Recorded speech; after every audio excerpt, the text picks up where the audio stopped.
আচ্ছা আচ্ছা, বৃষ্টি হচ্ছে তো বাইরে। জি জি, ঠিক আছে।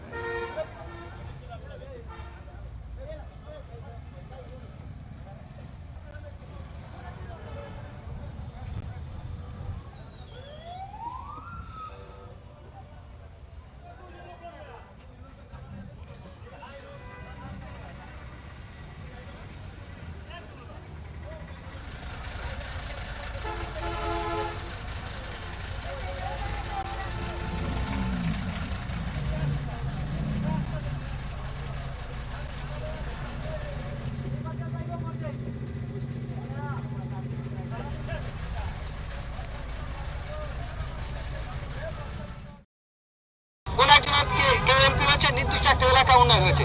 আমার বার্তাটা হচ্ছে, আমি এই পুরো মাধবী 3 আসনে আমি শুধু একদিকে আর্থসামাজিক উন্নয়ন না, নৈতিক উন্নয়ন, তাদের মানবিক উন্নয়ন, আমাদের মন মানসিকতার উন্নয়ন এবং আমাদের মধ্যে জাস্টিস, ন্যায় বিচার, এটা আমি প্রতিষ্ঠা করতে চাই।